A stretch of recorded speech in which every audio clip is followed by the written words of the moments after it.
नमस्कार। तो बढ़ते हैं कहानी में आगे छल के अगले भाग के साथ। सुबह 7 बजे के करीब अधिराज अपने घर वापस लौट आया, लेकिन वहां भी इस वक्त काफी मीडिया इकट्ठा थी। लेकिन उसके गार्ड भी वहां मौजूद थे। अधिराज जिस गाड़ी में कल निकला था वो आगे से पूरी टूट गई थी।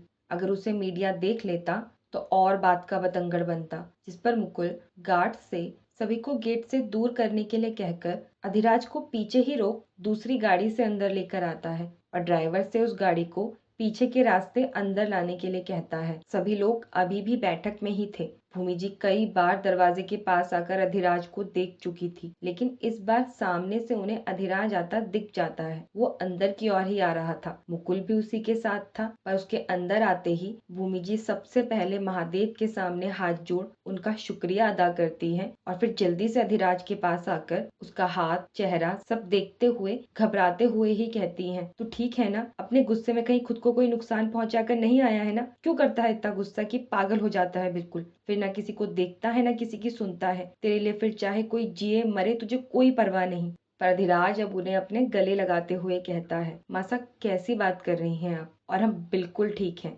आप खुद देखिए, कुछ हुआ है हमें और हमें माफ कर दीजिए। बस कल बहुत कुछ ऐसा देख लिया कि बर्दाश्त नहीं कर सके हम, और आपको इतनी तकलीफ दे गए कि आज फिर हमारी वजह से हमारी मासा की आंखों में आंसू आ गए। हमें माफ कर दीजिए। इतना कह अधिराज मुस्कुराते हुए भूमि जी के आंसू साफ करते हुए उनके माथे को चूम फिर से उन्हें अपने गले लगा लेता है। अधिराज समझ रहा था कि उसका कल का रवैया सबको और ज्यादा भूमि जी को परेशान कर गया था, लेकिन अधिराज ठीक था। यही सबके लिए खुशी की बात थी।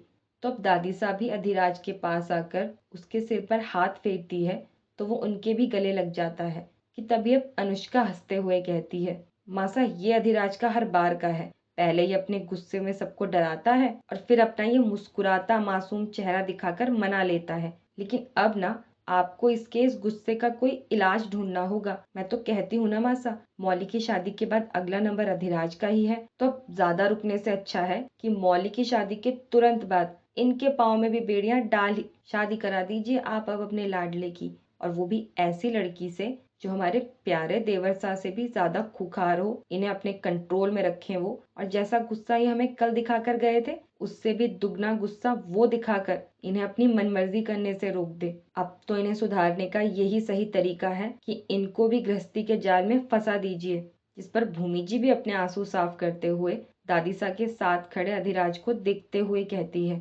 अनुष्का बिल्कुल ठीक कह रही है। मौली के बाद अब इसकी शादी करवाना बहुत जरूरी है। जब शादी हो जाएगी तभी ये सुधरेगा, और ये तो कुछ कहेगा नहीं। मौली की शादी के बीच में ही अब अवध भाई साहब से मैं ही बात करूंगी और फिर बस चट मंगनी पट ब्याह।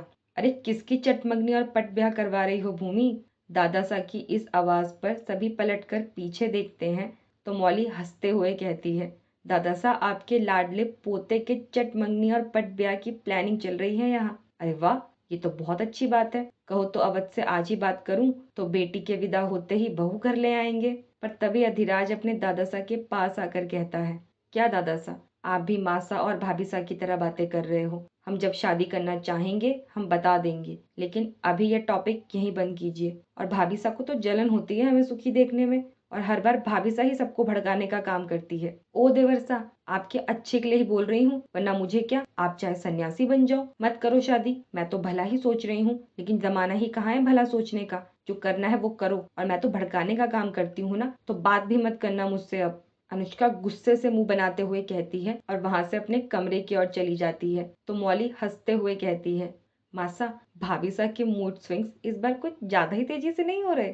क्यों परेशान करता है तू उसे? और मौली जा अनुष्का के पास जा, और अगर उसे तूने भी परेशान किया ना तो मुझसे बुरा कोई नहीं होगा। और अवध भाई साहब से कब बात करनी है ये मैं खुद देख लूंगी। पर अभी तू जाकर फ्रेश हो, और गांव वालों के लिए बिल्कुल परेशान मत होना। मासा ने एनजीओ से लोगों को गांव में भेज दिया है। किसी को किसी तरह की कोई परेशानी नहीं होगी। हॉस्पिटल में भी सब ठीक है। अभी कुछ देर पहले ही तेरे बापूसा से बात हुई है। तो अब सब चिंता छोड़ और अपना ये हुलिया ठीक कर। और मासा बापूसा आप दोनों भी कुछ देर आराम कर लीजिए। रात भर से आप भी जागे हैं। जैसे ही नाश्ता लगता है मैं आपको बुला लूंगी। तब तक मैं सबके लिए चाय भिजवाती हूँ। इतना कह भूमि जी रसोई घर की ओर चली जाती हैं। तो दादी साहब भी अपने कमरे की ओर चली गई थी। लेकिन अब दादा साहब मुस्कुराते हुए अधिराज के कंधे पर हाथ रखते हुए कहते हैं, तो दिखा आया उसे वो रूप जो अब ना सोते ना जागते वो कभी भूल नहीं पाएगा। भूल तो वो कुछ भी नहीं पाएगा दादा साहब, मार तो वो हमारी सहन ही नहीं कर पाता।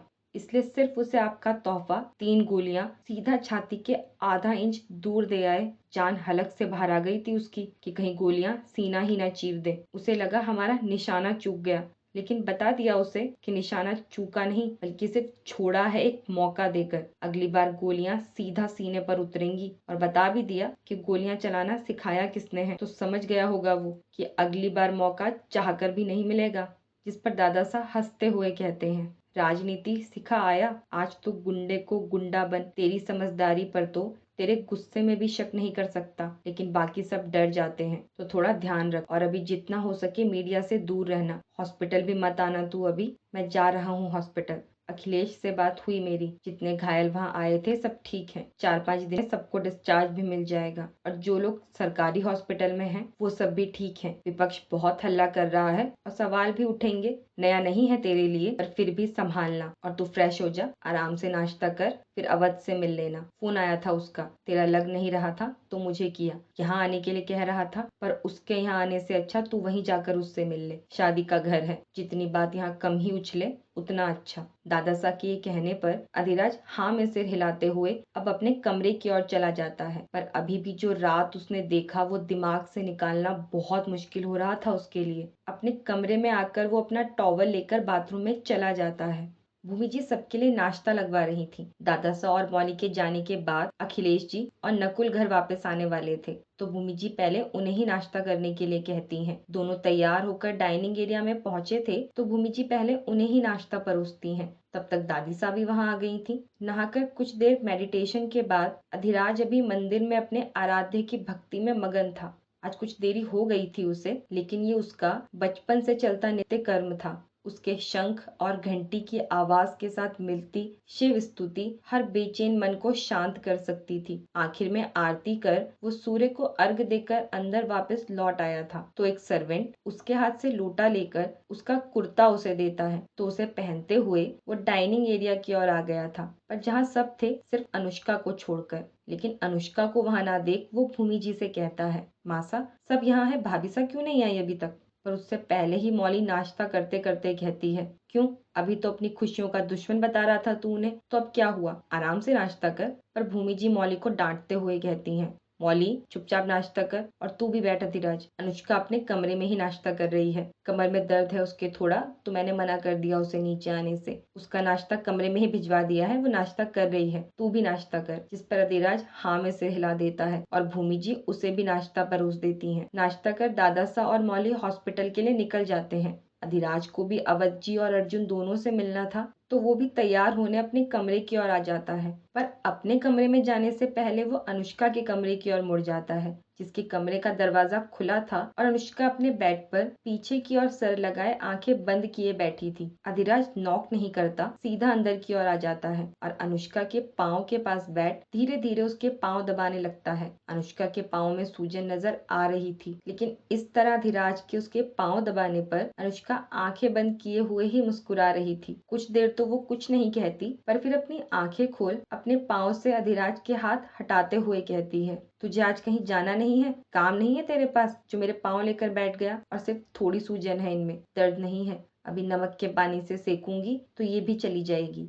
सबकी तरह आप भी कल रात से जागी हुई हैं ना? लेकिन भाभी साहब क्यों पूरी रात बैठी रही? इसी वजह से ये पाँव में सूजन आई है ना? यानी कहीं ना कहीं हमारी वजह से। ऐसा कुछ नहीं है। और जहाँ कल पूरी रात मेरे बापू साहब, मेरे पति, मेरा देवर हर किसी की मदद के लिए इधर से उधर भागा दौड़ी कर रहे थे, एक पाँव पर नाच रहे थे, ये सब जानकर मुझे आराम से नींद आ जाती। अगर ये छोटू सूर्यवंशी मेरी कोख में ना होते ना, तो मैं भी वहां तुम्हारे साथ होती। लेकिन तू बिल्कुल फिक्र मत करना, जब तक सब गांव वालों और मजदूरों के परिवार वाले ठीक होकर घर नहीं लौट आते, उनके पूरे परिवार की जिम्मेदारी एनजीओ की है। किसी को कोई तकलीफ नहीं होगी, ये मेरा वादा है। लेकिन जिसने भी ये इतना भयानक काम किया है ना, उसे सजा जरूर दिलाना। और 1-2 दिन बाद मैं और दादी सा गाँव भी होकर आएंगे। और मैं ठीक हूँ, तू जा। नाश्ता किया ना तूने? जिस पर अधिराज मुस्कुराते हुए हाँ में सिर हिला देता है। पर तभी कुछ सोचते हुए अनुष्का अधिराज से सवाल करती है, अधिराज एक बात है जो बहुत दिनों से तुझसे पूछना चाह रही हूँ, तू क्या सच में त्रिशा से प्यार करता है? शादी करना चाहता है तू त्रिशा से? पर अब अधिराज हंसते हुए कहता है, आपके सवाल से पहले आप हमारे सवाल का जवाब दीजिए। आप हमें शादी के लिए हमेशा छेड़ती रहती हैं, तो इतने सालों में आपको हमें देखकर क्या लगा कि हम त्रिशा से प्यार करते हैं? क्योंकि आपने हमें भी देखा है और हमारे साथ त्रिशा को भी देखा है। जब से इस घर में आई हूँ सबके मुंह से तुम्हारा और त्रिशा का नाम जुड़ा हुआ ही सुना है। सबको बहुत पसंद भी है वो, शायद अच्छी है वो या नहीं भी। मैं आज इतने सालों में भी इस बात का कोई जवाब नहीं ढूंढ पाई। मासा तो हमेशा अपने घर की छोटी बहू में त्रिशा को ही देखती हैं। मौली भी उसे बहुत पसंद करती है, बचपन से भी वो सबके साथ रही है। लेकिन मैंने जितना उसे जाना है ना, तो लगता है उसके दो चेहरे हैं, कभी बहुत स्वीट तो कभी अचानक बहुत रूड। या ये मेरी गलतफहमी भी हो सकती है, पर एक बात सच्ची है कि वो सिर्फ तभी सबको वक्त देती है जब उसके पास वक्त हो। अगर वो तुम्हें इतना ही पसंद करती है तो कभी थोड़ा सा तो खुद से तुम्हारे लिए वक्त निकाले वो। प्यार तो वही है ना कि जिसमें अपने प्यार से मिलने की बेकरारी हो। तुम शुरुआत में कितना वक्त देते थे उसे, मैंने देखा है तुम कितना एफर्ट करते थे अपने और त्रिशा के अच्छे रिश्ते के लिए, जो तुम हर रिश्ते में करते हो। पर तुम्हारे और त्रिशा के रिश्ते में सिर्फ तुम ही नजर आते थे। लेकिन शायद ये नजरिया सिर्फ मेरा हो। मासा बहुत पसंद करती है त्रिशा को और अभी हाल ही में मैंने भी कुछ बदलाव देखे हैं उसमें। लेकिन अचानक ये बदलाव पता नहीं कैसे आए, पर अब लग रहा है कि वो शायद सोचने लगी है तुम्हारे लिए। तो अगर अब वो कदम बढ़ा रही है तो तुम कदम खींचो मत, वरना तुम तो जो करोगे वो बिल्कुल ठीक होगा। तो तुम क्या चाहते हो, क्या सोचते हो, ये तो या तुम ही जानते होंगे या महादेव। लेकिन मैं सिर्फ ये चाहती हूँ अधिराज कि जिस तरह तुम हो ना, ऊंचाई पर होते हुए भी बिल्कुल जमीन से जुड़े, तुम्हारा हमसफर भी ऐसा ही हो जो तुम्हारी जिंदगी में सिर्फ खुशियां लाए, जैसे तुम लोगों की जिंदगी में खुशियां लाते हो। और अगर तुम्हारी खुशी त्रिशा के साथ है तो महादेव तुम दोनों को बस एक कर दे।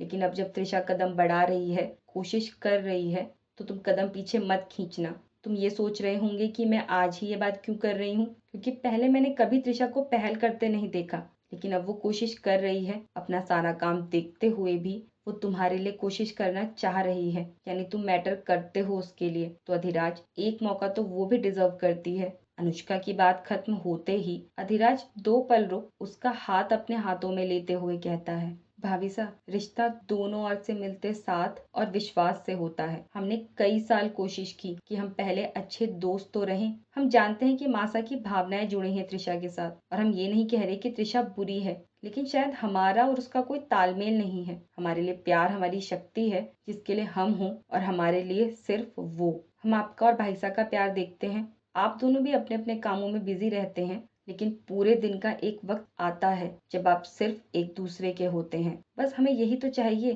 कि हम भी किसी के लिए अहम रहें। हमें भी महसूस हो कि एक थकान भरे दिन में जब हम अपने प्यार को एक पल के लिए भी याद तक न कर पाए हों, तब भी पूरे दिन के बाद चाहे 5 मिनट का वक्त हम सिर्फ एक दूसरे के लिए निकालें। बातें ना हो पर साथ हो, कोई मजबूरी ना हो कि हमें मिलना है, बाकी तड़प तो चाहत है। हर बंधन को तोड़ खुद की हकीकत को भूल सिर्फ एक दूसरे को याद रखना। हम वो नहीं जो बहुत ज्यादा वक्त की उम्मीद रखते हों, क्योंकि हम खुद नहीं दे सकते किसी को इतना वक्त। लेकिन सिर्फ एक वो अहम है, बाकी कोई नहीं। ये वादा हमारा है, लेकिन हमारे लिए वक्त अनमोल है। और त्रिशा, उसको तो पता नहीं हम कभी समझे भी या नहीं, लेकिन हाँ, कुछ महीनों से हम भी देख रहे हैं कि वो कोशिश कर रही है। हम उसकी कोशिश की पूरी इज्जत करेंगे। मौली की शादी में हम देखते हैं कि कितना वक्त है उसके लिए हमारे पास। अगर आप सब यही चाहते हैं तो हम कोशिश करेंगे। बाकी तो जो महादेव की इच्छा, क्योंकि हम जानते हैं वो जो हमारे लिए सोचते हैं वो सिर्फ बेहतर ही होता है। पर अभी आप आराम कीजिए, हम चलते हैं। अवध काका से मिलने के लिए निकलना है हमें, तो शाम को मिलते हैं आपसे। जिस पर अनुष्का सिर्फ हाँ में सिर हिला देती है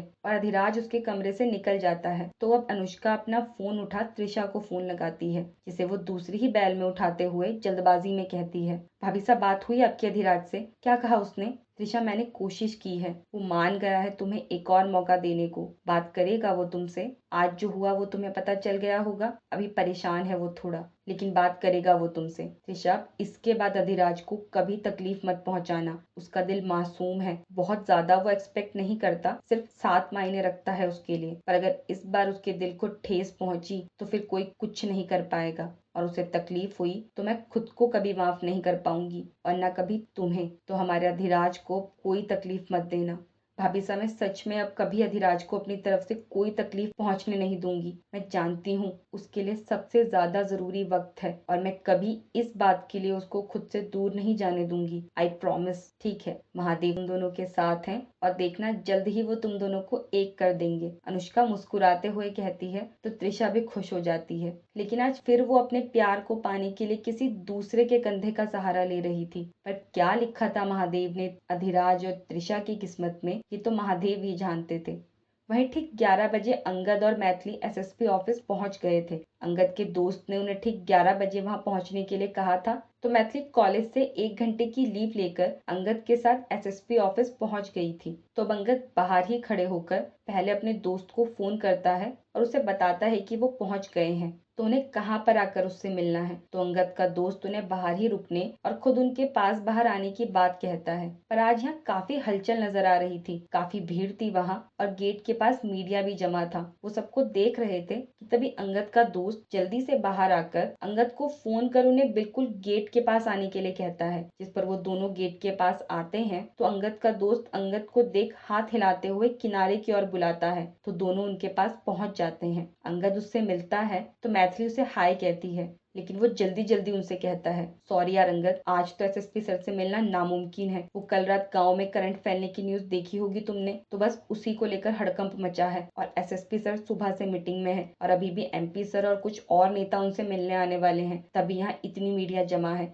मैं सुबह से इन सब में इतना उलझा हुआ था कि तुझे फोन करके भी कुछ नहीं बता सका, लेकिन ये मामला थोड़ा ठंडा होने दो, मैं पक्का तुझे सर से मिला दूंगा, लेकिन आज तो ये किसी कीमत पर पॉसिबल नहीं है। कोई बात नहीं यार, हमने भी पढ़ी वो न्यूज, पर फिर भी ये सोचा नहीं कि इतने बड़े हादसे के बाद आज सबसे ज्यादा दबाव उन पर ही होगा। कोई बात नहीं, जब ये सब थोड़ा ठंडा हो जाए तब तो हमारी मीटिंग फिक्स करवा देना एसएसपी सर से। Thank you. इतना कह अंगद मैथिली के साथ वहां अंदर गेट से थोड़ा दूर आया ही था कि तभी वहां अधिराज पहुंच गया था। मीडिया को बाहर ही रोक दिया गया था और उनकी गाड़ियां अंदर आ गई थी, जहां गार्ड उसके लिए दरवाजा खोलता है और वो गाड़ी से उतर अंदर की ओर जाने लगता है। एक बार वो पीछे उससे सवाल करती मीडिया की ओर देखता है और फिर वो अंदर की ओर जाने लगता है, लेकिन अधिराज को वहां देख मैथिली चौंक गई थी, क्योंकि अधिराज बिल्कुल सामने था और अंदर की ओर बढ़ रहा था कि तभी मैथिली झटके से पीछे मुड़ जाती है कि जिससे गेट से अंदर जाते हुए मैथिली पर उसकी नजर न पड़े। अधिराज चला गया था, पर मैथिली को मुंह छुपाए खड़ा देख अंगद उसके कंधे पर हाथ रखते हुए कहता है, क्या हुआ,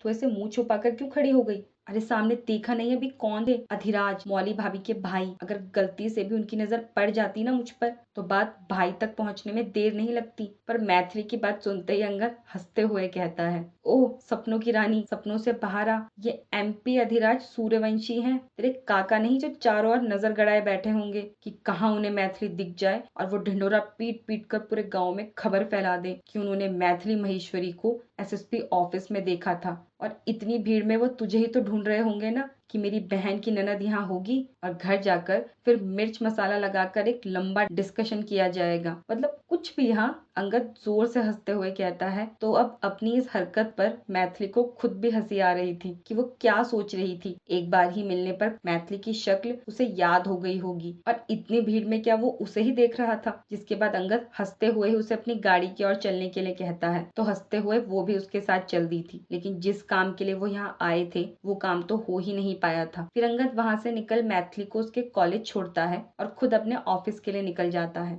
शेखर जानता था कि उसे सुबह सुबह घर पर ना देख सब परेशान होंगे, तो वो भूषण जी को एक मैसेज छोड़ देता है कि इमरजेंसी की वजह से उसे हॉस्पिटल जाना पड़ा है। पर जब भूषण जी सुबह न्यूज में गाँव में हुए हादसे की खबर पढ़ते हैं तो वो समझ जाते हैं कि इसी इमरजेंसी की वजह से शेखर को जल्दी हॉस्पिटल जाना पड़ा है।